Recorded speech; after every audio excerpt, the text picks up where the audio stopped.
ನಮಸ್ತೆ ವೀಕ್ಷಕರೇ, ಅಮೋಘ ವಾರ್ತೆಗಳಿಗೆ ಸ್ವಾಗತ. ನಾನು ನಂದಿನಿ. ಈಗ ಮುಖ್ಯಾಂಶಗಳು. 2028ರಲ್ಲಿ ಹಾಸನದ ಎಲ್ಲ 7 ಕ್ಷೇತ್ರಗಳಲ್ಲೂ ಕಾಂಗ್ರೆಸ್ ಗೆಲ್ಲುವ ಅವಕಾಶವಿದೆ. ಉಪಮುಖ್ಯಮಂತ್ರಿ ಡಿಕೆ ಶಿವಕುಮಾರ್ ಹೇಳಿಕೆ.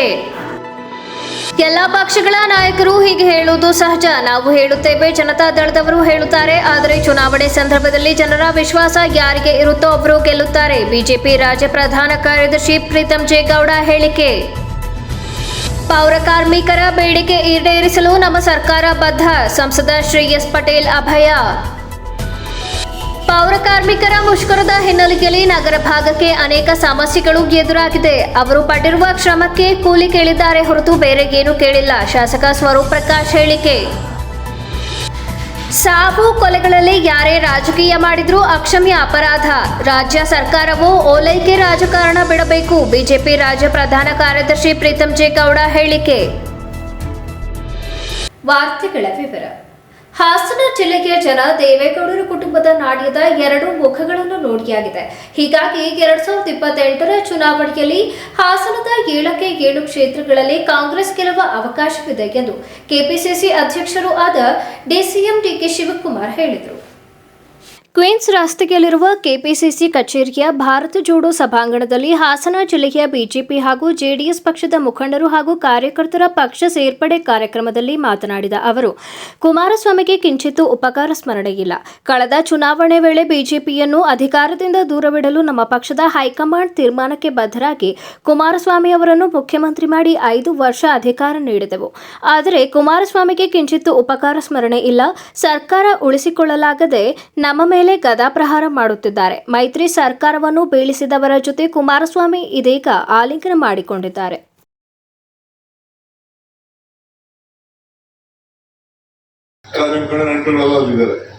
ಅಲ್ಲಿ VSL ಫ್ಯಾಕ್ಟರಿಗೆ ಯಾವ್ದು ಮುಂಚೆ ಗಲಾಟೆ ಇದ್ದು ಹೋಗಿದೆ. ಈ ಫ್ಯಾಕ್ಟರಿಯಿಂದ ಎರಡು ತಯಾರಾಯ್ತದೆ ಅಂದ್ರೆ ಏನಪ್ಪಾ ಅಂತಂದ್ರೆ ಸೂಜಿ ಕಬ್ಬಣ ತಯಾರು ಮಾಡ್ತಾರೆ. ಸೂಜಿನೂ ತಯಾರಾಗ್ತದೆ, ಕತ್ತಿನೂ ತಯಾರು ಮಾಡ್ತಿರ್ತಾರೆ. ಸೂಜಿ ಒಲಿದದೆ ಕತ್ರಿ ಕಟ್ ಮಾಡ್ತದೆ ಅಂತ. ಹಾಗೆ ಬಿಜೆಪಿಯವರೆಲ್ಲ ಕತ್ರಿ ಕಟ್ ಮಾಡೋರು, ನಾವಿಬ್ರು ಒಲಿಯವರು ಅಂತ ಹಂಗೆ ನಾನು ಹೇಳ್ತಾ ಇರೋದು.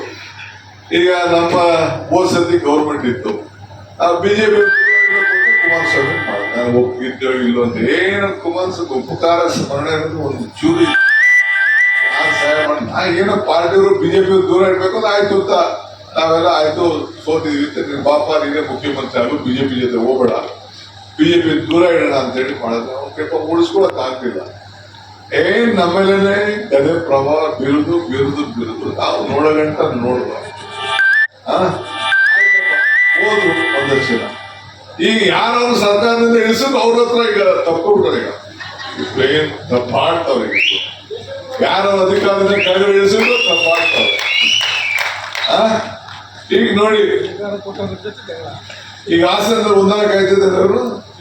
ಈ ಸಂದರ್ಭದಲ್ಲಿ ಚನ್ನರಾಯಪಟ್ಟಣದ ಜೆಡಿಎಸ್ ಮುಖಂಡ ಹಾಗೂ ಹಾಸನ ಜಿಲ್ಲಾ ಪಂಚಾಯಿತಿ ಮಾಜಿ ಅಧ್ಯಕ್ಷ ಎಇ ಚಂದ್ರಶೇಖರ್, ಬಿಜೆಪಿಯ ಸಿವಿ ರಾಜಪ್ಪ, ಜೆಡಿಎಸ್ನ ಎಚ್ಎಸ್ ಶ್ರೀಕಂಠಯ್ಯ, ಚನ್ನರಾಯಪಟ್ಟಣ ನಗರ ಯೋಜನಾ ಪ್ರಾಧಿಕಾರ ಮಾಜಿ ಅಧ್ಯಕ್ಷ ಎಸಿ ಆನಂದ್ ಕುಮಾರ್, ಜಿಲ್ಲಾ ಪಂಚಾಯಿತಿ ಮಾಜಿ ಸದಸ್ಯೆ ಶ್ವೇತಾ, ತಾಲೂಕು ಪಂಚಾಯಿತಿ ಮಾಜಿ ಸದಸ್ಯ ಎಚ್ಎನ್ ಲವಣ ಮತ್ತಿತರ ಮುಖಂಡರು ಪಕ್ಷಕ್ಕೆ ಸೇರ್ಪಡೆಗೊಂಡರು. ಇದೇ ವೇಳೆ ಕೆಪಿಸಿಸಿ ಕಾರ್ಯಾಧ್ಯಕ್ಷ ಜಿಸಿ ಚಂದ್ರಶೇಖರ್, ವಿಧಾನ ಪರಿಷತ್ ಮಾಜಿ ಸದಸ್ಯ ಗೋಪಾಲಸ್ವಾಮಿ, ರಾಷ್ಟ್ರೀಯ ಯುವ ಕಾಂಗ್ರೆಸ್ ಮಾಜಿ ಅಧ್ಯಕ್ಷ ಬಿವಿ ಶ್ರೀನಿವಾಸ್, ಮಾಜಿ ಶಾಸಕ ಪುಟ್ಟೇಗೌಡ ಮತ್ತಿತರರು ಉಪಸ್ಥಿತರಿದ್ದರು. ಹಾಸನ ಜಿಲ್ಲೆಯಲ್ಲಿ ಮುಂದಿನ ಚುನಾವಣೆಗಳಲ್ಲಿ ಕಾಂಗ್ರೆಸ್ 7ಕ್ಕೆ 7 ಕ್ಷೇತ್ರಗಳನ್ನು ಗೆಲ್ಲುವುದಾಗಿ ಉಪಮುಖ್ಯಮಂತ್ರಿ ಡಿಕೆ ಶಿವಕುಮಾರ್ ವ್ಯಕ್ತಪಡಿಸಿದ್ದ ವಿಶ್ವಾಸಕ್ಕೆ ಬಿಜೆಪಿ ರಾಜ್ಯ ಪ್ರಧಾನ ಕಾರ್ಯದರ್ಶಿ ಪ್ರೀತಂ ಗೌಡ ತಿರುಗೇಟು ನೀಡಿದ್ದಾರೆ. ಸುದ್ದಿಗಾರರೊಂದಿಗೆ ಮಾತನಾಡಿದ ಅವರು, ಕಾಂಗ್ರೆಸ್ ಅಧ್ಯಕ್ಷರಾಗಿಯೂ ಉಪಮುಖ್ಯಮಂತ್ರಿಯಾಗಿ ತಮ್ಮ ಪಕ್ಷದ ಪರವಾಗಿ ಅವರು 7 ಕ್ಷೇತ್ರಗಳನ್ನು ಗೆಲ್ಲುತ್ತಾರೆ ಎಂಬ ಹೇಳಿಕೆ ಸಹಜ. ಆದರೆ ಅದಕ್ಕೆ ಹೆಚ್ಚಾಗಿ ಮಹತ್ವ ನೀಡುವ ಅವಶ್ಯಕತೆ ಇಲ್ಲ. ಜನಾಕ್ರೋಶ ಯಾತ್ರೆಯಲ್ಲಿ ಬಿಜೆಪಿ ನಾಯಕ ವಿಜಯೇಂದ್ರ ಕೂಡ ಹಾಸನದ ಎಲ್ಲ ಕ್ಷೇತ್ರಗಳನ್ನು ಗೆಲ್ಲುವುದಾಗಿ ವಿಶ್ವಾಸ ವ್ಯಕ್ತಪಡಿಸಿದ್ದಾರೆ. ಜನತಾದಳದವರು ಸಹ ಇಂಥದೇ ಹೇಳಿಕೆ ನೀಡಿದ್ದಾರೆ. ಹಾಸನದಲ್ಲಿ ಒಟ್ಟು 7 ಕ್ಷೇತ್ರಗಳಿವೆ. ಎಲ್ಲರಿಗೂ ಗೆಲ್ಲಬೇಕೆಂಬ ಆಸೆ ಇದೆ. ಆದರೆ ಜನರ ವಿಶ್ವಾಸ ಯಾವ ಪಕ್ಷವನ್ನು ತಲುಪುತ್ತದೆ ಎಂಬುದೇ ನಿಜವಾದ ನಿರ್ಧಾರ ನೀಡುತ್ತದೆ. ನನಗೆ ವಿಶ್ವಾಸವಿದೆ, ಈ ಬಾರಿಯ ಚುನಾವಣೆಯಲ್ಲಿ ಬಿಜೆಪಿಗೆ 7ಕ್ಕೆ 7 ಕ್ಷೇತ್ರಗಳನ್ನು ಗೆಲ್ಲುತ್ತದೆ ಎಂದು ಭರವಸೆ ನೀಡಿದರು. ಕಾಂಗ್ರೆಸ್ನ ರಾಜ್ಯ ಅಧ್ಯಕ್ಷರು ಕೂಡ ಹೌದು, ಅವರು ಉಪಮುಖ್ಯಮಂತ್ರಿಗಳು ಕೂಡ ಹೌದು. ಅವ್ರ ರಾಜ್ಯದಲ್ಲಿ 7ಕ್ಕೆ 7 ಗೆಲ್ತೀವಿ ಅಂತ ಹೇಳೋದು ಅವ್ರ ಪಕ್ಷದ ಪರವಾಗಿ ಮಾತನಾಡುವಂತ ಸಹಜ, ಅದಕ್ಕೇನು ಹೆಚ್ಚು ಮಹತ್ವ ಕೊಡುವಂತದ್ದು ಅವಶ್ಯಕತೆ ಇಲ್ಲ. ಬಿಜೆಪಿಯಿಂದ ನಾವು 7-7 ಗೆಲ್ತೀವಿ ಅಂತ ಜನಾಕ್ರೋಶ ಯಾತ್ರೆಯಲ್ಲಿ ವಿಜಯೇಂದ್ರ ಅವರು ಹೇಳಿದ್ದಾರೆ. ಜನತಾದಳದವ್ರು 7-7 ಗೆಲ್ತೀವಿ ಅಂತ ಅವ್ರು ಹೇಳ್ತಾರೆ. ಇರೋದು 7 ಸ್ಥಾನ. ಆದ್ರೆ ರಾಜಕೀಯವಾಗಿ ಅವ್ರಿಗೂ 7 ಗೆಲ್ಬೇಕು ಅಂತ ಆಸಕ್ತಿ ಇದೆ, ನಮಗೂ 7 ಗೆಲ್ಬೇಕು ಅಂತ ಆಸಕ್ತಿ ಇದೆ. ಹಾಗಾಗಿ ಹೋರಾಟ ಇದೆ. ಅದಕ್ಕೆ 5 ವರ್ಷಕ್ಕೊಮ್ಮೆ ಚುನಾವಣೆ ನಡೆಯುತ್ತೆ. ಚುನಾವಣೆ ಸಂದರ್ಭದಲ್ಲಿ ಜನರು ವಿಶ್ವಾಸವನ್ನು ಯಾರು ಗಳಿಸ್ತಾರೆ ಅವ್ರಿಗೆ ಜನ ಮತ ಕೊಡ್ತಾರೆ. ನನಗೆ ಸಂಪೂರ್ಣವಾಗಿ ವಿಶ್ವಾಸ ಇದೆ. ಭಾರತೀಯ ಜನತಾ ಪಾರ್ಟಿ 7-7 ಹಾಸನ ಜಿಲ್ಲೆಯಿಂದ ಗೆಲ್ತೀವಿ. ರಾಜ್ಯದಲ್ಲಿ 150ಕ್ಕೂ ಹೆಚ್ಚು ಸ್ಥಾನ ಭಾರತೀಯ ಜನತಾ ಪಾರ್ಟಿ ಗೆದ್ದಾಗ್ಲೇ ಹಾಸನಲ್ಲಿ 1 ಗೆದ್ದಿದೆ ಕಾಂಗ್ರೆಸ್. ಇನ್ನು ಮುಂದಿನ ದಿನಗಳಲ್ಲಿ 36 ಬರುವಂತ ಸಂದರ್ಭದಲ್ಲಿ ಎಷ್ಟು ಗೆಲ್ಬಹುದು ಅನ್ನೋದು ನೀವೇ ಊಹೆ ಮಾಡಿ. ಹಾಗಾಗಿ ನಾನು ಹೆಚ್ಚು ಮಾತನಾಡಕ್ ಹೋಗೋದಿಲ್ಲ. ಭಾರತೀಯ ಜನತಾ ಪಾರ್ಟಿ 150 ಸ್ಥಾನ ಗೆಲ್ಲುತ್ತೆ. ಹಾಸನ ಜಿಲ್ಲೆಯಲ್ಲಿ 7-7 ಬಿಜೆಪಿ ಗೆಲ್ಲುತ್ತೆ. ಯಾವುದೇ ಅನುಮಾನ ಬೇಡ. ನಗರಸಭೆಗೆ ಎದುರು ಕಳೆದ 4 ದಿನಗಳಿಂದ ಪೌರ ಕಾರ್ಮಿಕರು ನಡೆಸುತ್ತಿರುವ ಪ್ರತಿಭಟನಾ ಸ್ಥಳಕ್ಕೆ ಸಂಸದ ಶ್ರೇಯಸ್ ಪಟೇಲ್ ಇಂದು ಭೇಟಿ ನೀಡಿ ಸಮಸ್ಯೆಯನ್ನ ಆಲಿಸಿದರು. ನಂತರ ಮನವಿ ಸ್ವೀಕರಿಸಿ ಮಾತನಾಡಿದ ಸಂಸದರು, ನಗರದ ಸ್ವಚ್ಛತೆ ಕಾಪಾಡುವಲ್ಲಿ ಪೌರ ಕಾರ್ಮಿಕರ ಕೊಡುಗೆ ಅತ್ಯಂತ ಮಹತ್ವವಾದುದು. ನಿಮ್ಮೆಲ್ಲರ ಸೇವೆಯನ್ನು ನಮ್ಮ ಸರ್ಕಾರ ಯಾವಾಗಲೂ ಗೌರವಿಸುತ್ತದೆ. ಹಾಗೆಯೇ ಪೌರ ಕಾರ್ಮಿಕರ ಬೇಡಿಕೆ ಈಡೇರಿಸಲು ನಮ್ಮ ಸರ್ಕಾರ ಸದಾ ಬದ್ಧವಾಗಿದೆ. ನಾನು ಕೂಡ ಸಂಬಂಧಪಟ್ಟ ಸಚಿವರ ಜೊತೆ ಮಾತನಾಡಿ ನಿಮ್ಮ ಬೇಡಿಕೆಗಳ ಪೈಕಿ ಯಾವನ್ನು ಅತಿ ಶೀಘ್ರವಾಗಿ ಈಡೇರಿಸಬಹುದೋ ಅವುಗಳನ್ನು ಮೊದಲು ಬಗೆಹರಿಸಿ ನಂತರ ಹಂತ ಹಂತವಾಗಿ ಎಲ್ಲ ಬೇಡಿಕೆ ಈಡೇರಿಸಿ ಎಂದು ಮನವಿ ಮಾಡುವುದಾಗಿ ಭರವಸೆಯನ್ನು ನೀಡಿದರು. ಸುಮಾರು ಬೇಡಿಕೆಗಳು ನಾನು ನೋಡಿದೆ, ನಿನ್ನೆ ಕಾರಲ್ಲಿ ಓದ್ಕೊಂಡು ಹೋದೆ. ಅಂತಂಗ ಬಗೆಹರಿಸ್ತಾರೆ. ಯಾಕಂತಂದರೆ ಸಿದ್ದರಾಮಯ್ಯ ಸಾಹೇಬ್ರೆ May 1ಗೆ ಕಾಯಂ ಮಾಡಿದ್ದು ನಮ್ಮ ಪೌರ ಕಾರ್ಮಿಕರು. ನಿಮಗೆಲ್ಲ ಗೊತ್ತಿದೆ. ಕಾರ್ಮಿಕರ ದಿನಾಚರಣೆ ದಿನನೇ ನಿಮಗೆಲ್ಲ ಮಾಡಿದ್ರು ಗೊತ್ತಿಲ್ಲ. ನಗರ ಭಾಗದಲ್ಲಿ ಏನಾದರೂ ಸ್ವಚ್ಛತೆ ಇದೆ ಎಂದರೆ ಪೌರ ಕಾರ್ಮಿಕರು ಮತ್ತು ಸಿಬ್ಬಂದಿ ವರ್ಗದವರಿಂದ ಮಾತ್ರ. ಈಗಾಗಲೇ 3-4 ದಿನಗಳಿಂದ ಪೌರ ಕಾರ್ಮಿಕರು ಮುಷ್ಕರ ಮಾಡಿದ ಹಿನ್ನೆಲೆಯಲ್ಲಿ ನಗರ ಭಾಗಕ್ಕೆ ಅನೇಕ ಸಮಸ್ಯೆಗಳು ಎದುರಾಗಿದೆ. ಅವರು ಪಟ್ಟಿರುವ ಶ್ರಮಕ್ಕೆ ಕೂಲಿ ಕೇಳಿದ್ದಾರೆ ಅಷ್ಟೇ ಎಂದು ಶಾಸಕ ಸ್ವರೂಪ್ ಪ್ರಕಾಶ್ ಹೇಳಿದರು. ವಿವಿಧ ಬೇಡಿಕೆಗಳ ಈಡೇರಿಕೆಗೆ ಆಗ್ರಹಿಸಿ ನಗರಸಭೆ ಆವರಣದಲ್ಲಿ ನಡೆಸುತ್ತಿರುವ ಅನಿರ್ದಿಷ್ಟಾವಧಿ ಪೌರ ನೌಕರ ಮುಷ್ಕರವು 4ನೇ ದಿನಕ್ಕೆ ಕಾಲಿಟ್ಟಿದ್ದು, ಶುಕ್ರವಾರದಂದು ಶಾಸಕ ಎಚ್.ಎಸ್. ಸ್ವರೂಪ್ ಭೇಟಿ ನೀಡಿ ಅವರ ಬೇಡಿಕೆಯನ್ನು ಆಲಿಸಿದ್ದಲ್ಲದೆ ಸರ್ಕಾರದ ಮಟ್ಟಕ್ಕೆ ಕೊಂಡೊಯ್ಯುವುದಾಗಿ ಹೇಳಿದರು. ನಂತರ ಮಾಧ್ಯಮದೊಂದಿಗೆ ಮಾತನಾಡಿದ ಶಾಸಕರು, ನಗರಸಭೆ ಈಗಾಗಲೇ ನಗರ ಪಾಲಿಕೆಯಾಗಿ ಮೇಲ್ದರ್ಜೆಗೆ ಏರಿಸಲಾಗಿದ್ದು, ಪೌರ ಕಾರ್ಮಿಕರು ಎಲ್ಲ ಸೇರಿ ಒಳಚರಂಡಿ ಇರಬಹುದು, ನೀರು ಘಂಟಿಗಳು ಇರಬಹುದು, ಚಾಲಕರು ಸೇರಿದಂತೆ ಪ್ರತಿಯೊಬ್ಬರನ್ನು ನಗರಸಭೆಯ ಸಾಮಾನ್ಯ ನೌಕರರೆಂದು ಪರಿಗಣಿಸಲು ಹಿಂದೆಯೂ ಕೂಡ ಹೋರಾಟ ಮಾಡಿ ಮನವಿ ಮಾಡಿದ್ದಾರೆ. ನಾನು ಕೂಡ ಶಾಸಕನಾಗಿ ಆಯ್ಕೆಯಾಗಿ ಮೊದಲ ಅಧಿವೇಶನದಲ್ಲಿ ಇವರ ಬಗ್ಗೆ ಪ್ರಶ್ನೆಗಳನ್ನು ಕೇಳಿದ್ದೇನೆ. ಇಂಜಿನಿಯರ್ಗೆ ಸಿಗುವ ಸೌಲಭ್ಯಗಳು ಪೌರ ನೌಕರರಿಗೆ ಸವಲತ್ತುಗಳು ಸಿಗುವಂತಾಗಬೇಕು. ಹೊರಗುತ್ತಿಗೆ ಇರುವ ನೌಕರರಿಗೆ ಸಂಬಳವನ್ನು ನೇರವಾಗಿ ಅವರ ಖಾತೆಗೆ ಸರ್ಕಾರದಿಂದ ಬರಬೇಕೆಂದು ಹಾಗೂ ಇತರೆ ನ್ಯಾಯಯುತ ಬೇಡಿಕೆ ಈಡೇರಿಸಬೇಕೆಂದು ಹಿಂದೆನೂ ಸದನದಲ್ಲಿ ಪ್ರಶ್ನೆ ಮಾಡಿದ್ದೇನು. ನಗರ ಭಾಗದಲ್ಲಿ ಏನಾದರೂ ಸ್ವಚ್ಛತೆ ಇದೆ ಎಂದರೆ ಪೌರ ಕಾರ್ಮಿಕರು ಮತ್ತು ಸಿಬ್ಬಂದಿ ವರ್ಗದವರಿಂದ ಮಾತ್ರ. ಈಗಾಗಲೇ 3-4 ದಿನಗಳಿಂದ ಪೌರ ಕಾರ್ಮಿಕರು ಮುಷ್ಕರ ಮಾಡಿದ ಹಿನ್ನೆಲೆಯಲ್ಲಿ ನಗರ ಭಾಗಕ್ಕೆ ಅನೇಕ ಸಮಸ್ಯೆಗಳು ಎದುರಾಗಿದೆ. ಅವರು ಪಟ್ಟಿರುವ ಶ್ರಮಕ್ಕೆ ಕೂಲಿ ಕೇಳಿದ್ದಾರೆ. ನಿಮ್ಮ ಹೋರಾಟದ ಜೊತೆ ನಾವು ಇರುವುದಾಗಿ ಇದೇ ವೇಳೆ ಕೈಜೋಡಿಸಿದರು. ಕಳೆದ 4 ದಿನಗಳಿಂದ ಸ್ವಚ್ಛತೆ ಇತರೆ ಸಮಸ್ಯೆ ಆಗಿದ್ದರೆ ಸಾರ್ವಜನಿಕರು ಕೂಡ ಪೌರ ಕಾರ್ಮಿಕರ ಕಷ್ಟಗಳನ್ನು ಕೆಲ ದಿನಗಳ ಕಾಲ ಅರ್ಥ ಮಾಡಿಕೊಂಡು ಸಹಿಸಿಕೊಳ್ಳಿ ಎಂದು ಮನವಿ ಮಾಡಿದರು. ನಗರಸಭೆಯಿಂದ ಅಂತ ಸಂದರ್ಭದಲ್ಲಿ ಎಲ್ಲ ನಮ್ಮ ಪೌರ ಕಾರ್ಮಿಕರು ಎಲ್ಲರೂ ಒಳಗೂಡಿ ಏನು ಒಳಚರಂಡಿ ಇರ್ಬೋದು ಮತ್ತು ನೀರ್ಗಂಟಿಗಳಿರ್ಬೋದು, ವಾಟರ್ ಸಪ್ಲೈ, ಪ್ರತಿಯೊಬ್ಬರು ಡ್ರೈವರ್ಗಳು, ಲೋಡರ್ಸ್ಗಳು ಎಲ್ಲರೂ ಕೂಡ ಸೇರಿಸಿ ಎಲ್ಲರನ್ನೂ ಕೂಡ ನಾವು ನಗರಸಭೆಯ ಒಂದು ಸಾಮಾನ್ಯ ನೌಕರರಾಗಿ ಪರಿಗಣಿಸಬೇಕು ಅಂತ ಹಿಂದೆನೂ ಕೂಡ ಮನವಿಯನ್ನು ಮಾಡ್ತಾಯಿದ್ರು. ಅವರು ಹೋರಾಟವನ್ನು ಕೂಡ ಮಾಡ್ತಾಯಿದ್ರು. ಡಾಟಾ ಎಂಟ್ರಿ ಆಪರೇಟರ್ ಪ್ರತಿಯೊಬ್ಬರು ಕೂಡ ಆ ನಿಟ್ಟಿನಲ್ಲಿ ನಾನು ಕೂಡ ಶಾಸಕನಾಗಿ ಆಯ್ಕೆಯಾಗಿ ಮೊದಲನೇ ಅಧಿವೇಶನದಲ್ಲಿ ಕೂಡ ನಾನು ಪ್ರಶ್ನೆಯನ್ನು ಕೇಳಿದೆ ಸದನದಲ್ಲಿ. ನಮ್ಮೆಲ್ಲ ನೌಕರರಿಗೆ ನೌಕರರಿಗೆ ನಮ್ಮ ಸಿಗುವಂಥ ಸವಲತ್ತುಗಳು ಇವ್ರಿಗೂ ಕೂಡ ಸಿಗಬೇಕು. ಜ್ಯೋತಿ ಸಂಜೀವಿನಿ ಇರ್ಬೋದು, ಅದು KGID ಈ ಥರ ನೌಕರರಿಗೆ ಸಿಗುವಂಥ ಸವಲತ್ತುಗಳು ನಮ್ಮೆಲ್ಲ ಪೌರ ಕಾರ್ಮಿಕರಿಗೂ ಕೂಡ ಸಿಗಬೇಕು. ಅದೇ ರೀತಿ ಅವರಿಗೆ ಹೊರಗುತ್ತಿಗೆ ಮೇಲೆ ಇರೋಂಥ ನೌಕರರುಗಳು ಕೂಡ ಅವ್ರಿಗೆ ನೇರ ಪಾವತಿ ಸಂಬಳವನ್ನು ನೇರವಾಗಿ ಅವ್ರಿಗೆ ಕೊಡುವಂಥ ಸರ್ಕಾರದಿಂದ ಕೊಡುವಂಥ ಕೆಲಸಗಳಾಗಬೇಕು ಅಂತ ಹಿಂದೆನೂ ಕೂಡ ನಾನು ಸದನದಲ್ಲಿ ಪ್ರಶ್ನೆಯನ್ನು ಕೇಳಿದ್ದೆ. ಅದೇ ರೀತಿ ಜ್ಯೋತಿ ಸಂಜೀವಿನಿ ಅದನ್ನು ಹೇಳಿದೆ. ಎಲ್ಲ ಒಂದು ಸವಲತ್ತು ನೌಕರರಿಗೆ ಸಿಗುವಂಥ ಸವಲತ್ತು ಎಲ್ಲ KGID ಇರ್ಬೋದು, ಜ್ಯೋತಿ ಸಂಜೀವಿನಿ ಪ್ರತಿಯೊಂದು ಕೂಡ. ಹಾಗಾಗಿ ಇವತ್ತು ನಗರ ಭಾಗಕ್ಕೆ ಇವತ್ತು ಏನಾದರೂ ಸ್ವಚ್ಛತೆ ಇದೆ ಅಂದರೆ ಅದು ನಮ್ಮೆಲ್ಲ ಪೌರ ಕಾರ್ಮಿಕರು ಮತ್ತು ಎಲ್ಲ ನಮ್ಮ ಸಿಬ್ಬಂದಿ ವರ್ಗದವರು ಮಾತ್ರ. ಇವತ್ತು 2 ದಿನ 3 ದಿನ ಸ್ಟ್ರೈಕ್ ಕೊಟ್ಟರೆ ಇವತ್ತೆಲ್ಲ ನಗರದ ಭಾಗದಲ್ಲಿ ಎಲ್ಲರೂ ಕೂಡ ಇವತ್ತು ಭಾಳಷ್ಟು ತೊಂದರೆಗೆ ಒಳಗಾಗುತ್ತೆ. ಹಾಗಾಗಿ ಭಾಳ ಶ್ರಮ ಪಟ್ಟಿದ್ದಾರೆ. ಅವ್ರು ಕೇಳೋದು ಬೇರೆ ಏನು ತಪ್ಪೇನಿಲ್ಲ. ಯಾಕೆಂದರೆ ಅವ್ರು ಪಟ್ಟಿರೋ ಶ್ರಮಕ್ಕೆ ಅವರು ಕೂಲಿಯನ್ನು ಕೇಳ್ತಾರೆ ಬಿಟ್ಟರೆ ಅವ್ರಿಗೆ ಬೇರೆ ಏನು ಕೇಳ್ತಾ ಇಲ್ಲ. ಹಾಗಾಗಿ ಸರ್ಕಾರಕ್ಕೂ ಕೂಡ ನಾನು ಈ ಸಂದರ್ಭದಲ್ಲಿ ಮನವಿಯನ್ನು ಮತ್ತು ಒತ್ತಾಯವನ್ನು ಮಾಡ್ತಾಯಿದ್ದೀನಿ. ಅವ್ರೇನು ಬೇಡಿಕೆಗಳಿದೆ ಅದು ಕೂಡಲೇ ಶೀಘ್ರದಲ್ಲೇ ಈಡೇರಿಸಬೇಕು. ದೊಡ್ಡ ಬೇಡಿಕೆಗಳೇನಿಲ್ಲ, ಅವ್ರೇನು ಬೇರೆದನ್ನು ಕೇಳ್ತಾ ಇಲ್ಲ. ಅವ್ರು ಕೇಳ್ತಾ ಇರೋಂಥದ್ದು ಹಕ್ಕು ಅವ್ರು ಕೇಳ್ತಾ ಇದ್ದಾರೆ. ಅದು ದಯಮಾಡಿ ನಾನು ಕೂಡ ಈ ಸರ್ಕಾರಕ್ಕೆ ಈ ಸಂದರ್ಭದಲ್ಲಿ ನಾನು ಒತ್ತಾಯನ ಮಾಡ್ತಾಯಿದ್ದೀನಿ. ಅವರು ಬೇಡಿಕೆಗಳೇನಿದೆ ಅದನ್ನು ಈಡೇರಿಸಬೇಕು ಅಂತ ಸಂದರ್ಭದಲ್ಲಿ ಹೇಳಿ, ಮತ್ತೊಮ್ಮೆ ನಾನೆಲ್ಲ ನಮ್ಮ ಪೌರಕಾರ್ಮಿಕ ಮತ್ತು ಎಲ್ಲ ಸಿಬ್ಬಂದಿ ವರ್ಗದವರು ಕೂಡ ಹೇಳ್ತೀನಿ, ನಿಮ್ಮ ಅವರೊಂದು ಕಷ್ಟ ಸುಖಕ್ಕೆ ಮತ್ತು ಅವರೊಂದು ಏನು ಹೋರಾಟಕ್ಕೆ ಸದಾಕಾಲ ಒಬ್ಬ ಶಾಸಕನಾಗಲ್ಲ, ವೈಯಕ್ತಿಕವಾಗೂ ನಾನು ನಿಮ್ಮಗಳ ಜೊತೆ ಇರ್ತೀನಿ. ನಿಮ್ಮ ಹೋರಾಟಕ್ಕೆ ಖಂಡಿತವಾಗ್ಲೂ ಒಂದು ಫಲವನ್ನು ಸಿಗುತ್ತೆ. ನಮ್ಮ ಹೋರಾಟ ಮುಂದುವರಿಸಿ ಅಂತ ಈ ಸಂದರ್ಭ ನಾನು ಕೂಡ ಈ ಸಂದರ್ಭ ಹೋರಾಟಕ್ಕೆ ನಾನು ಬೆಂಬಲಿಸ್ತೇನೆ. ಇದೇ ವೇಳೆ ಕರ್ನಾಟಕ ರಾಜ್ಯ ಪೌರ ನೌಕರರ ಸಂಘದ ಅಧ್ಯಕ್ಷ ಯೋಗೇಶ್, ಶಾಖಾ ಅಧ್ಯಕ್ಷ ಎನ್ಆರ್ ವೆಂಕಟೇಶ್, ಉಪಾಧ್ಯಕ್ಷ ರಮೇಶ್, ಪ್ರಧಾನ ಕಾರ್ಯದರ್ಶಿ ರಂಜನ್, ಖಜಾಂಚಿ ಎಚ್ಜಿ ರಾಮು ಇತರರು ಉಪಸ್ಥಿತರಿದ್ದರು. ಕೋಮು ಭಾವನೆಯನ್ನು ಹೊತ್ತು ರಾಜ್ಯದಲ್ಲಿ ಅಶಾಂತಿ ಮೂಡಿಸುವುದು, ಸಾವಿನಲ್ಲಿ ಕೊಲೆಗಳಲ್ಲಿ ರಾಜಕೀಯ ಮಾಡುವುದು ಯಾರೇ ಮಾಡಿದರೂ ಅಕ್ಷಮ್ಯ ಅಪರಾಧವಾಗಿದ್ದು, ರಾಜ್ಯ ಸರ್ಕಾರವು ಓಲೈಕೆ ರಾಜಕಾರಣ ಬಿಡಬೇಕು ಎಂದು ಬಿಜೆಪಿ ರಾಜ್ಯ ಪ್ರಧಾನ ಕಾರ್ಯದರ್ಶಿ ಪ್ರೀತಂ ಜೇಗೌಡ ಹೇಳಿದರು. ನಗರದ ಬಿಜೆಪಿ ಕಾರ್ಯಕ್ರಮವೊಂದರಲ್ಲಿ ಭಾಗವಹಿಸಿ ನಂತರ ಮಾಧ್ಯಮದೊಂದಿಗೆ ಮಾತನಾಡಿದ ಅವರು, ಮಂಗಳೂರಿನಲ್ಲಿ ಅಥವಾ ಬೇರೆ ಎಲ್ಲೇ ಆಗಲಿ ಕೋಮುದ್ವೇಷ ಬಿತ್ತಿ ಅಶಾಂತಿ ನಿರ್ಮಾಣ ಮಾಡುವುದು ಅಕ್ಷಮ್ಯ ಅಪರಾಧ. ಇದು ಯಾರಿಗೂ ಶೋಭೆ ತರುವುದಲ್ಲ.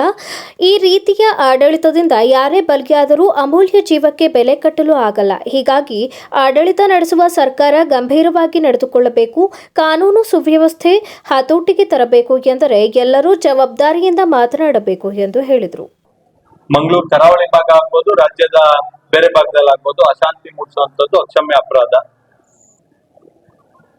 ಯಾವುದೇ ಸಂದರ್ಭದಲ್ಲೂ ಕೂಡ ಜೀವಕ್ಕೆ ಬೆಲೆ ಕಟ್ಟುವಂಥದ್ದಾಗೋದಿಲ್ಲ. ರಾಜ್ಯ ಸರ್ಕಾರ ಯಾವುದೇ ಮುಲಾಜಿಲ್ಲದೆ ಆಡಳಿತವನ್ನ ಗಂಭೀರವಾಗಿ ಮಾಡಬೇಕು, ಕ್ರಮಗಳನ್ನ ತೆಗೆದುಕೊಳ್ಬೇಕು ಅನ್ನೋದು ಜನಸಾಮಾನ್ಯರ ಆಶೆ ಆಗಿದೆ. ಬಹುಶಃ ಈ ನಿಟ್ಟಿನಲ್ಲಿ ರಾಜ್ಯ ಸರ್ಕಾರ ಇನ್ನೂ ಹೆಚ್ಚು ಗಂಭೀರವಾಗಿ ಈ ವ್ಯವಸ್ಥೆಯನ್ನ ಸರಿಪಡಿಸಬೇಕು ಅನ್ನೋದು ಜನಸಾಮಾನ್ಯರ ಭಾವನೆ. ಕರಾವಳಿ ಭಾಗದಲ್ಲಿ ಕೋಮುದ್ವೇಷ ಹೆಚ್ಚಾಗಲು ಬಿಜೆಪಿ ಕಾರಣ ಎಂಬ ಸಚಿವ ದಿನೇಶ್ ಗುಂಡೂರಾವ್ ಅವರ ಆರೋಪಕ್ಕೆ ಮಾತನಾಡಿ, ಸಾವಿನ ವಿಷಯದಲ್ಲಿ ರಾಜಕೀಯ ಮಾಡುವುದು ಬೇಡ. ಕಾನೂನನ್ನು ಬಿಗಿಪಡಿಸಿ ಯಾರು ತಪ್ಪು ಮಾಡುತ್ತಾರೋ ಅವರನ್ನು ಕಠಿಣವಾಗಿ ದಂಡಿಸಬೇಕು. ಓಲೈಕೆ ರಾಜಕಾರಣ ಮಾಡುವುದನ್ನು ನಿಲ್ಲಿಸಬೇಕು. ಎಲ್ಲ ಧರ್ಮದವರ ಪ್ರಾಣಕ್ಕೂ ಬೆಲೆ ಇದೆ ಎಂಬುದನ್ನು ಮನಗಾಣಬೇಕು ಎಂದು ಹೇಳಿದರು. ಸಾವಿನಲ್ಲಿ ರಾಜಕಾರಣ ಮಾಡುವಂಥದ್ದು ಅಥವಾ ಕೊಲೆಗಳಲ್ಲಿ ರಾಜಕಾರಣವನ್ನು ಹುಟ್ಟುವಂತ ಕೆಲಸವನ್ನ ಯಾರೇ ಮಾಡಿದ್ರು ಕೂಡ ಅದು ಅಕ್ಷಮ್ಯ ಅಪರಾಧ. ನಾನು ಈ ಸಂದರ್ಭದಲ್ಲಿ ಹೇಳ್ತಾ ಇರೋದು ಒಂದೇ ಒಂದು, ಕಾನೂನು ಸುವ್ಯವಸ್ಥೆ ಹತೋಟಿಗೆ ಬರಬೇಕು ಅಂದ್ರೆ ಎಲ್ಲ ಜವಾಬ್ದಾರಿಯುತವಾಗಿ ಮಾತಾಡಬೇಕು. ನಾನೊಬ್ಬ ಜವಾಬ್ದಾರಿಯುತ ನಾಗರಿಕನಾಗಿ ರಾಜ್ಯ ಪ್ರಧಾನ ಕಾರ್ಯದರ್ಶಿಯಾಗಿ ಹೇಳೋದಿಷ್ಟೇನೆ, ರಾಜ್ಯ ಸರ್ಕಾರ ಹೆಚ್ಚು ಕಠಿಣ ಕ್ರಮವನ್ನು ತೆಗೆದುಕೊಳ್ಬೇಕು, ಓಲೈಕೆ ರಾಜಕಾರಣವನ್ನ ನಿಲ್ಲಿಸಬೇಕು. ಎಲ್ಲಾ ಧರ್ಮದ ಎಲ್ಲಾ ಜನರ ಪ್ರಾಣಕ್ಕೂ ಕೂಡ ಬೆಲೆ ಇದೆ. ಹಾಗಾಗಿ ಜವಾಬ್ದಾರಿ ಹೆಚ್ಚಿದೆ, ಜವಾಬ್ದಾರಿಯುತವಾಗಿ ನಡ್ಕೊಳ್ಳಿ ಅಂತ ಹೇಳಿ ಮನವಿಯನ್ನ ಮಾಡ್ತೀನಿ. ಬಿಜೆಪಿಯಿಂದ ಮಾಜಿ ಸಚಿವರು ಹಾಲಿ ಶಾಸಕರಾದ ಎಸ್ಟಿ ಸೋಮಶೇಖರ್ ಹಾಗೂ ಶಿವರಾಮ್ ಹೆಬ್ಬಾರ್ ಅವರನ್ನು ಉಚ್ಚಾಟನೆ ಹಿಂದೆಯೇ ಆಗಬೇಕಿತ್ತು. ಇದು ಕಾರ್ಯಕರ್ತರ ಆಶಯವೂ ಆಗಿತ್ತು. ಅವರ ನಡವಳಿಕೆ ಅದನ್ನು ತೋರಿಸಿಕೊಡುತ್ತಿತ್ತು. ಅಂತಿಮವಾಗಿ ಪಕ್ಷ ತೀರ್ಮಾನ ಕೈಗೊಂಡಿದೆ. ಯಾರೇ ಆಗಲಿ ಪಕ್ಷದ ವಿರೋಧಿ ಚಟುವಟಿಕೆಗೆ ನಡೆಸಿದರೆ ಇದೇ ಶಿಕ್ಷೆಯಾಗುತ್ತದೆ ಎಂಬುದನ್ನು ಕೇಂದ್ರ ನಾಯಕರು ತೋರಿಸಿಕೊಟ್ಟಿದ್ದಾರೆ. ಈ ಮೂಲಕ ಪಕ್ಷಕ್ಕಿಂತ ಯಾರೂ ದೊಡ್ಡವರಲ್ಲ ಎಂಬುದು ಮತ್ತೊಮ್ಮೆ ಸಾಬೀತಾಗಿದೆ ಎಂದರು. ಲಾಂಗ್ ಡ್ಯೂ ಅನ್ಸುತ್ತೆ. ಅನೇಕ ದಿನಗಳಿಂದ ಕ್ರಮ ಆಗ್ಬೇಕು ಅನ್ನೋದು ಕಾರ್ಯಕರ್ತರ ಅಪೇಕ್ಷೆ ಇತ್ತು, ಮತ್ತೆ ಅವರ ನಡವಳಿಕೆ ಅದನ್ನ ತೋರಿಸ್ಕೊಡ್ತಾ ಇತ್ತು. ಪಕ್ಷ ಅಂತಿಮವಾಗಿ ತೀರ್ಮಾನವನ್ನ ಮಾಡಿದೆ. ಯಾರೇ ಕೂಡ ಪಕ್ಷದ ವಿರುದ್ಧವಾಗಿ ನಡ್ಕೊಂಡ್ರೆ ಅಥವಾ ಅವರು ಪಕ್ಷದ ಚೌಕಟ್ಟಿನಲ್ಲಿ ಇಲ್ಲದೆ ಇದ್ರೆ ಪಕ್ಷ ನಿರ್ದಿಷ್ಟವಾಗಿ ಯಾವುದೇ ನಿರ್ದಾಕ್ಷಿಣ್ಯ ಕ್ರಮ ಕೈಗೊಳ್ಳೋದಕ್ಕೆ ಹಿಂಜರಿಯೋದಿಲ್ಲ ಅನ್ನೋದಕ್ಕೆ ಇದೊಂದು ಸಾಕ್ಷಿ. ಹುಬ್ಬಳ್ಳಿ ಗಲಭೆ ಕೇಸ್ಗಳನ್ನು ಸರ್ಕಾರ ವಾಪಸ್ ಪಡೆದಿದ್ದನ್ನು ರದ್ದು ಮಾಡಿರುವ ಹೈಕೋರ್ಟ್ ಆದೇಶದ ಬಗ್ಗೆ ಪ್ರತಿಕ್ರಿಯಿಸಿ, ಸರ್ಕಾರ ನಡೆಸುವವರು ನಾವೇ ಸಾರ್ವಭೌಮರು ಅಂದುಕೊಳ್ಳಲು ಕಾನೂನಿನಲ್ಲಿ ಅವಕಾಶ ಇಲ್ಲ. ಕಾನೂನಿನಲ್ಲಿ ಅವಕಾಶ ಇಲ್ಲದೇ ಇರುವುದನ್ನು ಮಾಡಿದರೆ ಏನಾಗಲಿದೆ ಎಂಬುದಕ್ಕೆ ಹೈ ತೀರ್ಪು ಉದಾಹರಣೆ. ಈ ರೀತಿಯ ತೀರ್ಮಾನ ಕೈಗೊಳ್ಳುವ ಮುನ್ನ 10 ಬಾರಿ ಯೋಚಿಸಬೇಕು ಎಂದರು. ಸರ್ಕಾರದ ಇದೇ ರೀತಿಯ ಎಡವಟ್ಟುಗಳಿಂದ ಮಂಗಳೂರಿನಲ್ಲಿ ಒಂದಲ್ಲ ಒಂದು ರೀತಿಯ ಸಮಸ್ಯೆ ಆಗುತ್ತಿದೆ ಎಂದು ಉದಾಹರಿಸಿದರು. ಕೋಮು ತಳ್ಳುರಿ ಬಿತ್ತುವ, ಅಶಾಂತಿ ಸೃಷ್ಟಿಸಿ ಕಾನೂನಿಗೆ ವಿರುದ್ಧವಾಗಿ ನಡೆದುಕೊಳ್ಳುವವರ ಮೇಲಿನ ಕೇಸ್ ವಾಪಸ್ ಪಡೆಯುವುದು ಸರಿಯಲ್ಲ ಎಂದು ಹೇಳಿದರು. ಅದಕ್ಕೆ ಹೇಳೋದು, ಸರ್ಕಾರ ನಡೆಸುವಂತವ್ರು ನಾವೇ ಸಾರ್ವಭೌಮ, ನಾವ್ ಏನ್ ಬೇಕಾದ್ರೂ ಮಾಡ್ಬೋದು ಅನ್ನೋದಕ್ಕೆ ಈ ದೇಶದ ಕಾನೂನಿನಲ್ಲಿ ಅವಕಾಶ ಇಲ್ಲ. ಅವ್ರೇನಾದ್ರೂ ಮಾಡಿದ್ರೆ ಅದಕ್ಕೆ ಕಾನೂನಿನಲ್ಲಿ ಅದರದ್ದೇ ಆದಂತ ಕ್ರಮವನ್ನ ಕೈಗೊಳ್ಳೋದಕ್ಕೆ ಅವಕಾಶ ಇರುತ್ತೆ. ಕೋರ್ಟ್ ನಲ್ಲಿ ಹೋಗಿ ಯಾರೇ ಆಗ್ಲಿ, ಕಾನೂನಲ್ಲಿ ಇವತ್ತು ಮಂಗಳೂರಿಗೆ ಏನು ಸಮಸ್ಯೆ ಆಗ್ತಿದೆ, ಇದು ಕಾನೂನಿನ ಸುವ್ಯವಸ್ಥೆ ಇಲ್ಲದೆ ಇರೋದ್ರಿಂದಾನೇ ಆಗಿರೋದು. ಈ ರೀತಿಯ ತೀರ್ಮಾನಗಳನ್ನು ತೆಗೆದುಕೊಳ್ಳೋದಕ್ಕೆ ಮುಂಚೆ 10 ಬಾರಿ ಯೋಚನೆ ಮಾಡಬೇಕು. ಯಾಕಂದ್ರೆ ಉಚ್ಚ ನ್ಯಾಯಾಲಯ ಬಹಳ ಕ್ರಮವಾಗಿ ಮತ್ತು ಸ್ವಾಗತ ಮಾಡುವಂತ ಒಂದು ನಿರ್ಣಯವನ್ನ ಕೈಗೊಂಡಿದೆ. ಯಾವುದೇ ಶಕ್ತಿ ಆಗ್ಲಿ ರಾಜ್ಯದಲ್ಲಿ ಕೋಮುದುಲ್ಲೂರಿಯನ್ನ ಮಾಡಿರುವಂತದ್ದು ಇರ್ಬೋದು ಅಥವಾ ಬೇರೆ ಚಟುವಟಿಕೆಗಳನ್ನ ನಡೆಸುವಂತವರ ಕೇಸನ್ನ ಹೊತ್ತು ಯಾವುದೇ ಕಾರಣಕ್ಕೂ ಒಪ್ಪುವಂತ ವಿಚಾರ ಅಲ್ಲ. ಈಗ ಜಾಹೀರಾತು. ಸುಜಲಾ ಪಿಯು ಕಾಲೇಜ್ ಹಾಸನದ ಹೆಸರಾಂತ ವಿದ್ಯಾಸಂಸ್ಥೆಗಳಲ್ಲಿ ಒಂದಾದ Sujala PU college science commerce ಕೋರ್ಸ್ಗಳಿಗೆ ದಾಖಲಾತಿ ಪ್ರಾರಂಭವಾಗಿದೆ ಮತ್ತು ಸಿಇಟಿ, ನೀಟ್, ಜೆಡಬ್ಲ್ಇ ತರಗತಿಗಳಿಗೆ ನುರಿತ ಅಧ್ಯಾಪಕರಿಂದ ತರಬೇತಿ ನೀಡಲಾಗುವುದು. ಸುಸಜ್ಜಿತ ಬಯೋಲಾಜಿ, ಕೆಮಿಸ್ಟ್ರಿ, ಫಿಸಿಕ್ಸ್ ಮತ್ತು ಕಂಪ್ಯೂಟರ್ ಸೈನ್ಸ್ ಲ್ಯಾಬ್ ವ್ಯವಸ್ಥೆ ಮತ್ತು ವಿದ್ಯಾರ್ಥಿನಿಯರಿಗೆ ಪ್ರತ್ಯೇಕ ವಸತಿ ವ್ಯವಸ್ಥೆ ಸೌಲಭ್ಯವಿದೆ. ಮತ್ತು ಹಾಸನದ ಹೆಸರಾಂತ ಗಣಿತಶಾಸ್ತ್ರದ ಉಪನ್ಯಾಸಕರಾದ ಡಾಕ್ಟರ್ ಲೋಕೇಶ್ ಇವರ ಸಾರಥ್ಯದಲ್ಲಿ ಪಿಯು ಕಾಲೇಜ್ ಮುನ್ನಡೆಯುತ್ತಿದೆ. Sujala PU college. Sujala PU college, Apoorva hotel road, Uttara Badavane, Hassan. Mobile numbers 9844244869, 9844359215 ಮತ್ತು 636068519. ಸೆಲ್ಯೋ ಗೋಲ್ಡ್, ನಿಮ್ಮ ಚಿನ್ನನ ಹಿಂದೆ ಸೇಲ್ ಮಾಡಿ. ಸೇಲಿವರ್ ಗೋಲ್ಡ್, ನಿಮ್ಮ ಚಿನ್ನವನ್ನು ಹಿಂದೆ ಸೇಲ್ ಮಾಡಿ. ಸೇಲಿವರ್ ಗೋಲ್ಡ್, ಎಲ್ಲರೂ ಚಿನ್ನನ ಸೇಲ್ ಮಾಡಿ ಅಂತ ಹೇಳ್ತಿದ್ದಾರೆ. ಆದ್ರೆ ನಮ್ಮ ಅಜ್ಜಿ, ತಂದೆ, ತಾಯಿ ಕೊಟ್ಟಂತ ಉಡುಗೊರೆಯ ಒಡವೆಗಳು ಹರಾಜೋಗ್ತಿವೆ. ಯಾರು ಒಡವೆಗಳನ್ನ ಉಳಿಸ್ಕೊಳ್ಳಿ ಅಂತ ಹೇಳ್ತಿಲ್ಲ. ನಮ್ಮ ಬೆನಕ ಗೋಲ್ಡ್ ಕಂಪನಿಗೆ ಕಾಲ್ ಮಾಡಿ ನಿಮ್ಮ ಒಡವೆಗಳನ್ನ ಬಿಡಿಸಿ ಉಳಿಸಿಕೊಡುತ್ತೇವೆ. EMI ಮೂಲಕ ನಿಮ್ಮ ಒಡವೆಗಳನ್ನ ವಾಪಸ್ ಪಡೆಯೋ ಸುವರ್ಣ ಅವಕಾಶ ನಿಮ್ಮದಾಗಿಸಿಕೊಳ್ಳಿ. ನಿಮ್ಮ ನೆಮ್ಮದಿಯ ನಾಳೆಗಾಗಿ call Benaka gold company 6366111199. Benaka Gold Company, we value you and your valuables. ದಕ್ಷಿಣ ಭಾರತದ ಹೆಸರಾಂತ ನಂಬರ್ 1 ಹಾಗೂ ನಂಬಿಕೆಗೆ ಅರ್ಹವಾದ ನಮ್ಮ ಬೆನಕ ಗೋಲ್ಡ್ ಕಂಪನಿಯು ನೀವು ಅಡ ಇಟ್ಟ ಚಿನ್ನವನ್ನು ಬಿಡಿಸಿಕೊಡುವುದಲ್ಲದೆ ಉಳಿಸಿಕೊಳ್ಳಲು ಸಹಕರಿಸುತ್ತದೆ. ಚಿನ್ನಕ್ಕೆ ಚಿನ್ನದಂತ ಬೆಲೆ ಬೇಕೆ? Call Benaka gold company 6366111199.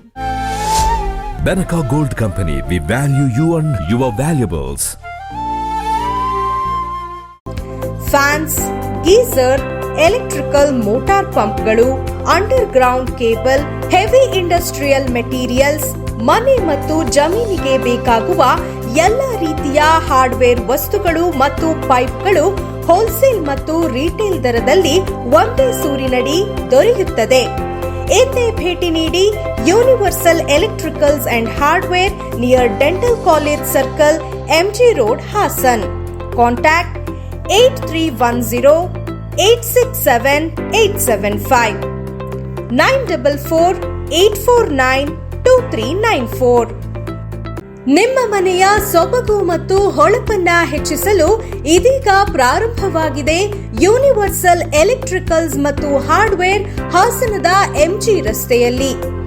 ನಮ್ಮಲ್ಲಿ ನಿಮ್ಮ ಮನೆಯ ಅಂದವನ್ನ ಹೆಚ್ಚಿಸಲು ಮಲ್ಟಿ ಬ್ರಾಂಡೆಡ್ ಕಂಪನಿಗಳ ನವನವೀನ ಮಾದರಿಯ ಝೂಮರ್ ಲೈಟ್ಸ್, ಸ್ಯಾಂಡ್ಲರ್ ಲೈಟ್, ಟ್ರ್ಯಾಕ್ ಮತ್ತು profile light, lighting fans, decorative lights, LED panel light, ceiling wall ಮತ್ತು ಸ್ಪಾಟ್ ಲೈಟ್ಗಳು ದೊರೆಯುತ್ತದೆ.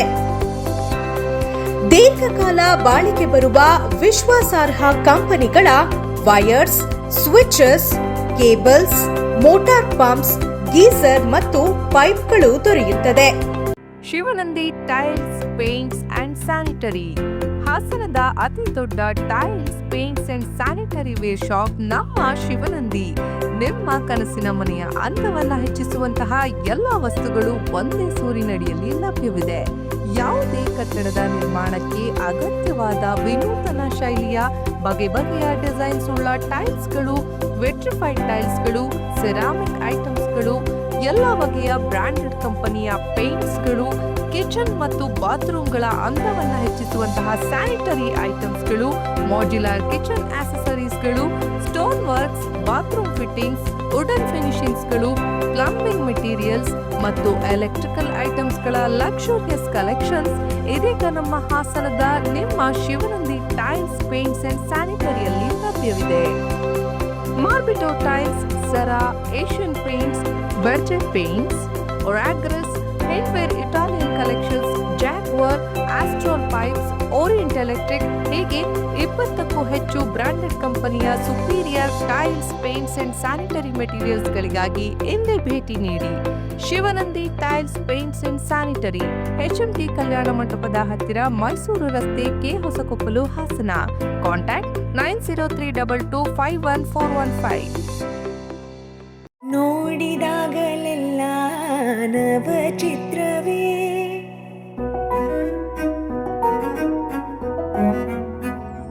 ಜಿಆರ್ಟಿ ಜ್ಯುವೆಲರ್ಸ್ ಅವರ 62ನೇ ಬ್ರಹ್ಮಾಂಡವಾದ ಶೋರೂಮ್ ಈಗ ಹಾಸನದಲ್ಲಿ. ಚಿನ್ನದ ಆಭರಣಗಳ ವೇಸ್ಟೇಜ್ ವಿಎ ಮೇಲೆ 20% ರಿಯಾಯಿತಿ. ಹಳೆಯ ಚಿನ್ನದ ಎಕ್ಸ್ಚೇಂಜ್ ನ ಮೇಲೆ ಪ್ರತಿ ಗ್ರಾಮ್ಗೆ 75 ರೂಪಾಯಿ ಹೆಚ್ಚುವರಿ ಮತ್ತು ಪ್ರತಿ ಕ್ಯಾರೆಟ್ ವಜ್ರದ ಮೌಲ್ಯದ ಮೇಲೆ 10,000 ರೂಪಾಯಿ ರಿಯಾಯಿತಿ ಪಡೆಯಿರಿ. ಜಿಆರ್ಟಿ ಜ್ಯುವೆಲರ್ಸ್, ಬೆಂಗಳೂರು ಮಂಗಳೂರು ರಸ್ತೆ, ಹಾಸನ ಕ್ಲಬ್ ಹತ್ತಿರ, ಹಾಸನ. ಗೋಮತಿ ಕಲ್ಯಾಣ ಮಂಟಪ 12 ವಸಂತಗಳನ್ನ ಪೂರೈಸಿ 13ನೇ ವರ್ಷಕ್ಕೆ ಪಾದಾರ್ಪಣೆ ಮಾಡುತ್ತಿರುವ ಗೋಮತಿ ಕಲ್ಯಾಣ ಮಂಟಪವನ್ನ ಹೊಚ್ಚ ಹೊಸ ರೂಪದಲ್ಲಿ ನಿಮ್ಮ ಮುಂದೆ ಪ್ರಸ್ತುತಪಡಿಸುತ್ತಿದ್ದೇವೆ. ಅತ್ಯಾಧುನಿಕವಾಗಿ ನವೀಕರಣಗೊಂಡ ಕಲ್ಯಾಣ ಮಂಟಪದಲ್ಲಿ 1500 ಜನರು ಪಾಲ್ಗೊಳ್ಳಬಹುದಾದ ಬ್ಯಾಂಕ್ವೆಟ್ ಹಾಲ್, 700 ಜನರು ಊಟ ಮಾಡಬಹುದಾದ ಡೈನಿಂಗ್ ಹಾಲ್ ಇದ್ದು, ಮದುವೆ, ಬೀಗರ ಔತಣ, ನಾಮಕರಣ ಮತ್ತು ಎಲ್ಲ ಶುಭ ಸಮಾರಂಭಗಳಿಗೆ ಸಸ್ಯಾಹಾರಿ ಮತ್ತು ಮಾಂಸಾಹಾರಿ ಔತಣಗಳಿಗೆ ಹಾಲ್ ಅನ್ನ ನೀಡಲಾಗುತ್ತದೆ. 4 ಎಕರೆಗೂ ಅಧಿಕ ಜಾಗದಲ್ಲಿ ವಾಹನಗಳಿಗೆ ಉತ್ತಮವಾದ ಪಾರ್ಕಿಂಗ್ ವ್ಯವಸ್ಥೆ ಸಹ ಲಭ್ಯವಿದೆ. ನಿಮ್ಮ ಕುಟುಂಬದ ಸುಂದರ ಕಾರ್ಯಕ್ರಮಗಳನ್ನ ಅತ್ಯುತ್ತಮ ಕ್ಷಣಗಳನ್ನಾಗಿ ಮಾರ್ಪಾಡಾಗಿಸಲು ಒಂದು ಒಳ್ಳೆಯ ಜಾಗ, ಅದುವೇ ನಮ್ಮ ಗೋಮತಿ ಕಲ್ಯಾಣ ಮಂಟಪ. ಗೋಮತಿ ಕಲ್ಯಾಣ ಮಂಟಪ, ಕೋರ್ಟ್ ಹೊಸ ಬಸ್ ನಿಲ್ದಾಣದ ಹತ್ತಿರ, ಚನ್ನಪಟ್ಟಣ ಬಡಾವಣೆ, ಹೊಳೆನರಸೀಪುರ ರಸ್ತೆ, ಹಾಸನ. ಬುಕಿಂಗ್ ಹಾಗೂ ಹೆಚ್ಚಿನ ಮಾಹಿತಿಗಾಗಿ ಸಂಪರ್ಕಿಸಿ 9448427261, 8970568666. ಮತ್ತೊಮ್ಮೆ ನಮ್ಮ ವಾರ್ತೆಗಳಿಗೆ ಸ್ವಾಗತ. ಹಾಸನ ಜಿಲ್ಲೆಯಲ್ಲಿ ಕಳೆದ 5 ತಿಂಗಳಲ್ಲಿ ಕಾಡಾನೆ ದಾಳಿಗೆ 6 ಜನ ಬಲಿಯಾಗಿದ್ದಾರೆ. ಕಾಡಾನೆ ಮಾನವ ಸಂಘರ್ಷ ತಡೆಗೆ ಜಿಲ್ಲಾಡಳಿತ ಕ್ರಮ ಕೈಗೊಂಡಿದೆ. ಅಮಾಯಕ ಕಾರ್ಮಿಕರ ಬಲಿ ತಡೆಗೆ ಮಾರ್ಗಸೂಚಿ ಬಿಡುಗಡೆ ಮಾಡಲಾಗಿದೆ. ಕಾರ್ಮಿಕರ ಕೆಲಸದ ಸಮಯ ನಿಗದಿಗೊಳಿಸಿ ಹಾಸನ ಜಿಲ್ಲಾಧಿಕಾರಿ ಆದೇಶ ಹೊರಡಿಸಿದ್ದಾರೆ. 4 ತಿಂಗಳಲ್ಲಿ ಬೇಲೂರು ತಾಲೂಕಿನಲ್ಲಿ 4 ಕಾರ್ಮಿಕರು ಕಾಡಾನೆ ದಾಳಿಯಿಂದ ಮೃತಪಟ್ಟಿದ್ದಾರೆ. 3 ಮಹಿಳೆಯರು ಮತ್ತು ಓರ್ವ ಪುರುಷ ಸೇರಿ 4 ಸಾವನ್ನಪ್ಪಿದ್ದಾರೆ. ಈ ಹಿನ್ನೆಲೆಯಲ್ಲಿ ಹಾಸನ ಜಿಲ್ಲೆಯ ಬೇಲೂರು ತಾಲೂಕಿನ ಅರೇಹಳ್ಳಿ ಮತ್ತು ಕಸಬಾ ಹೋಬಳಿ ಸೇರಿದಂತೆ ಕಾಡಾನೆ ಸಂಚರಿಸುವ ಪ್ರದೇಶಗಳಲ್ಲಿ ಕಾರ್ಮಿಕರ ಕೆಲಸದ ಸಮಯ ನಿಗದಿ ಮಾಡಲಾಗಿದೆ.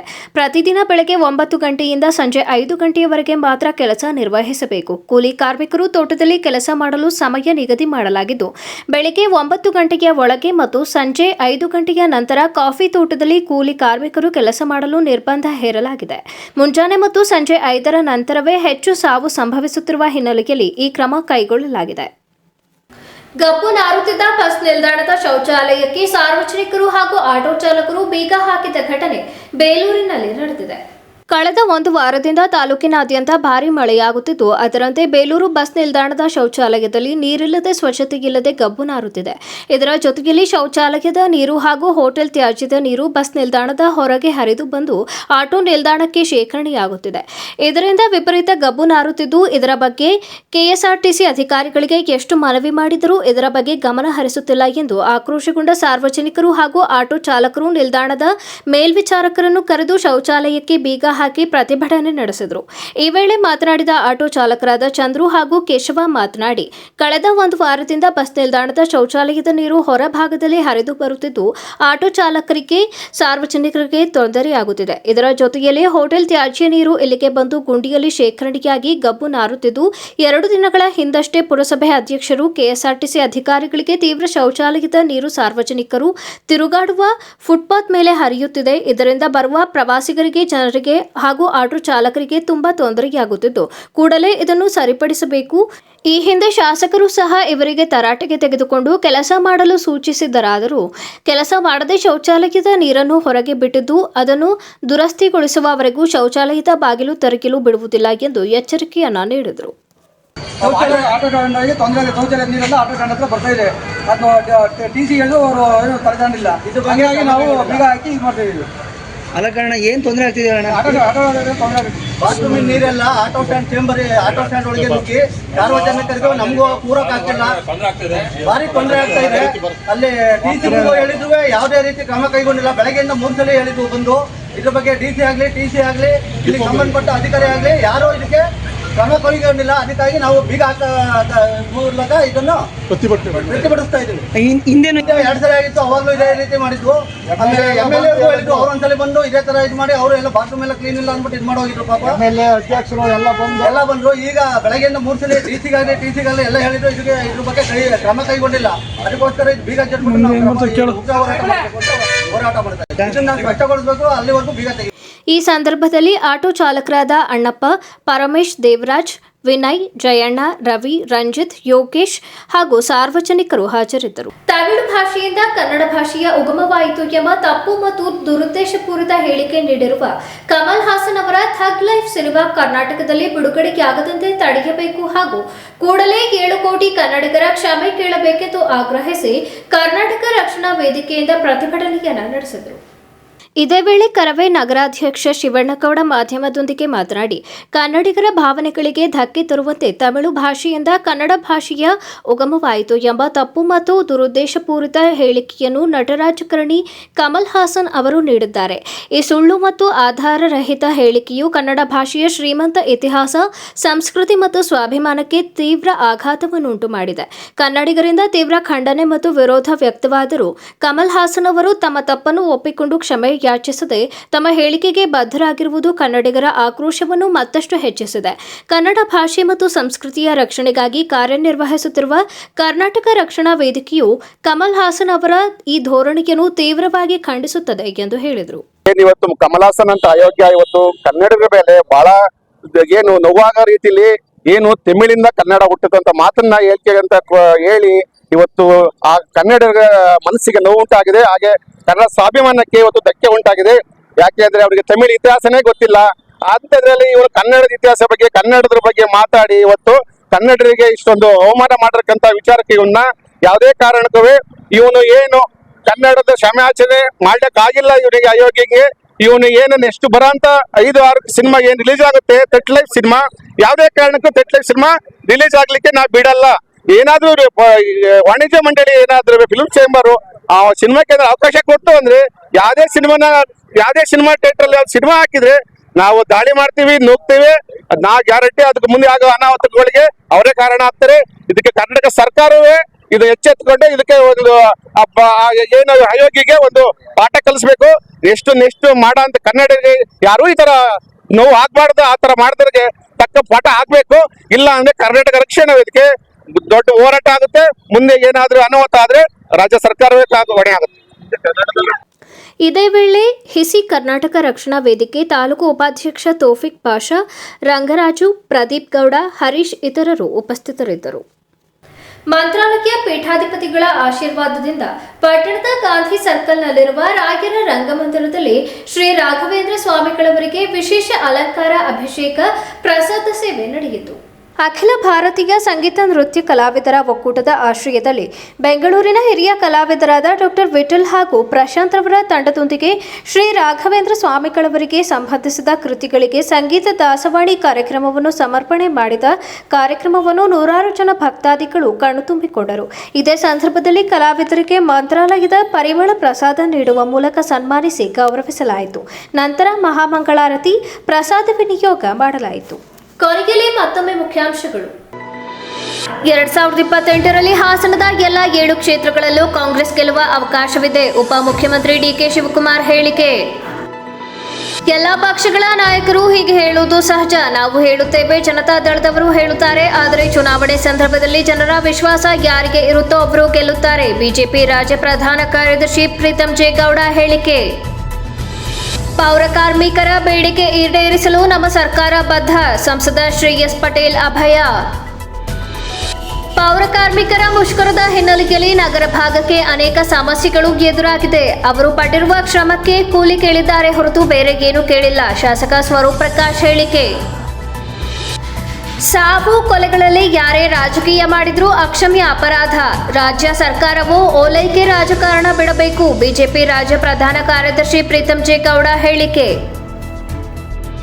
ಮುಂದಿನ ವಾರ್ತಾ ಸಂಚಿಕೆಯಲ್ಲಿ ಮತ್ತೊಮ್ಮೆ ಭೇಟಿಯಾಗೋಣ. ನಮಸ್ಕಾರ.